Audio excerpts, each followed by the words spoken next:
अस्सलामुअलैकुम। जैसे कि आपको पता है रमज़ान चल रहा है तो रोज़ा रखने के 5 बड़े फ़ायदे।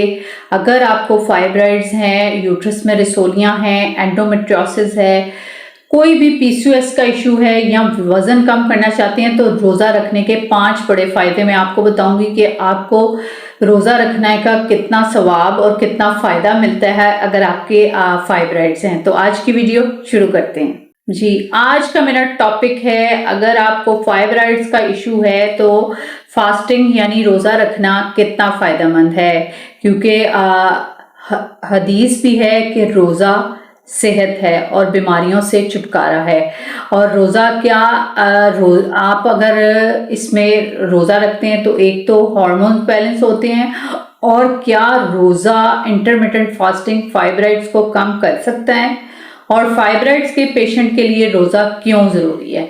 तो ये सब कुछ डिस्कस होगा। अगर आपको फाइब्रॉइड्स हैं और हैवी ब्लीडिंग होती है प्लस पेन बहुत ज़्यादा है, यूट्राइन इश्यूज आपको बहुत ज़्यादा होते हैं और हार्मोन्स इम्बैलेंस हैं, तो आप बिल्कुल भी परेशान ना हो।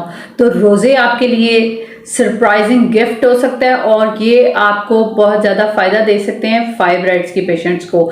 तो आज की वीडियो आपने कंप्लीट देखनी है। सबसे पहले, अगर फाइब्रॉइड्स हार्मोन डिपेंडेंट ग्रोथ है होते हैं, क्योंकि फाइब्रॉइड्स बहुत तेज़ी से ग्रो करते हैं। बात लोगों के बहुत छोटा साइज होता है तो उससे ये होता है कि आपके फाइब्रॉइड इतने तेज़ी से ग्रो नहीं कर रहे होते, लेकिन बाज़ पेशेंट्स के सिम्टम्स अलग होते हैं, उनके फाइब्रॉइड बहुत तेज़ी से ग्रो करते हैं।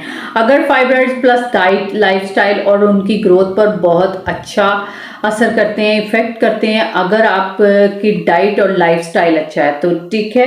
फास्टिंग यानी कंट्रोल डाइट हमेशा ईटिंग पैटर्न को, आपकी बॉडी को डिटॉक्स करता है, हार्मोन्स को बैलेंस करता है। फाइब्रॉइड्स में रोज़ा रखने के 5 बड़े फायदे आपके साथ डिस्कस करेंगे। नंबर 1 पे, अगर हार्मोन्स आपके इम्बैलेंस है, हार्मोन्स को बहुत अच्छे से बैलेंस करता है। आपके रोज़ा रखने से इंसुलिन और एस्ट्रोजन लेवल को जो है कंट्रोल करने में मदद देता है, और जब एस्ट्रोजन लेवल कम होता है तो फाइब्रॉइड्स की ग्रोथ जो है वो स्लो हो जाती है। ये तो था नंबर 1। नंबर 2 पे जी, वेट कंट्रोल। जब आपके फाइब्रॉइड्स के लिए वेट का कंट्रोल होना बहुत ज़रूरी है, वेट मैनेजमेंट बहुत ज़रूरी है। जब वज़न बहुत ज़्यादा होता है तो मोटापा जो है वो एस्ट्रोजन को बढ़ाता है, और रोज़ा वज़न को कम भी करता है और आपके मेटाबॉलिज्म को फास्ट भी करता है, जो कि बहुत ज़रूरी है फाइब्रॉइड्स के पेशेंट्स के लिए।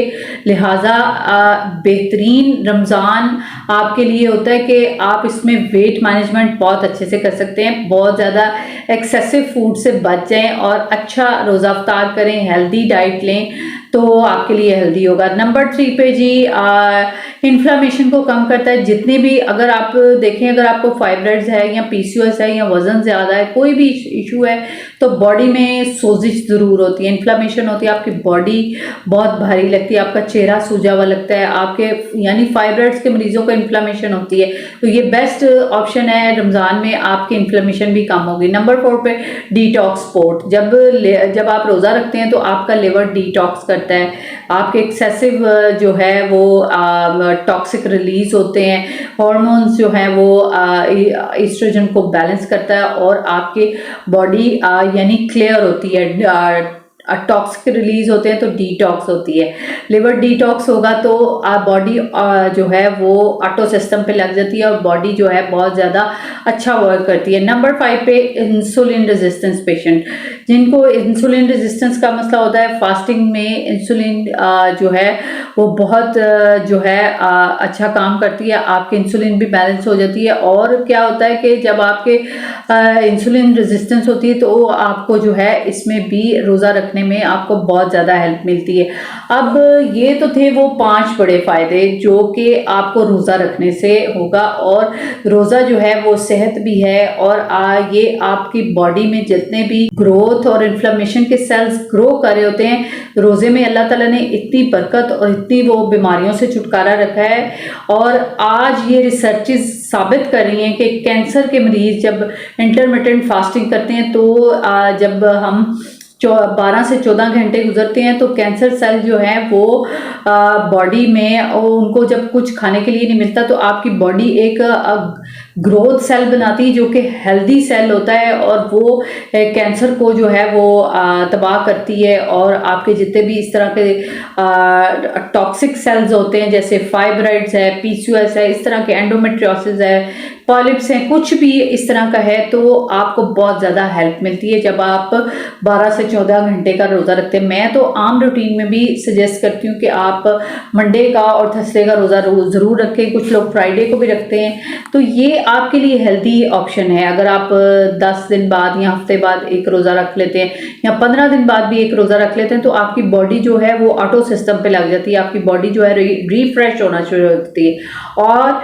इसके साथ एक इम्पॉर्टेंट एडवाइस भी है कि रोज़ा जो है वो सब पेशेंट्स के लिए नहीं होता। अब बहुत ज़्यादा अगर कोई दुबला पतला मरीज़ है, दुबली पतली मरीज़ है, और उसको फाइब्राइड्स भी हैं, और उसको हैवी ब्लीडिंग होती है, हैवी फ्लो आता है, तो उसको वीकनेस बहुत ज़्यादा होगी, और वो एनेमिक है, उसको खून की कमी है, और उसका ब्लड प्रेशर लो रहता है, तो वो पेशेंट्स जो है वो रोज़ा ना रखें, वो पहले अपनी सेहत को ठीक करें, अपना इलाज करवाएं, तो फिर देखिएगा आप जो है रोज़ा आपके लिए कितनी बड़ी जो है सेहत है, रोज़े में सेहत है और बीमारियों से छुटकारा है। लिहाजा रोज़े रखें और ज़्यादा से ज़्यादा दुआएं मांगें, और अल्लाह ताला से ये दुआ करती हूँ कि अल्लाह ताला ये आखिरी अशरा हमारा बहुत अच्छा गुजारे, और जो भी बे औलाद हैं अल्लाह ताला इसी साल उनको जो है उनकी गोद भर दे। और homeopathy plus healthy diet is equal to natural healing. जब तक हेल्दी डाइट नहीं होगी, इलाज जो है वो दरमियान में अटका रहेगा, तो इलाज ज़रूरी है। जज़ाकल्लाह।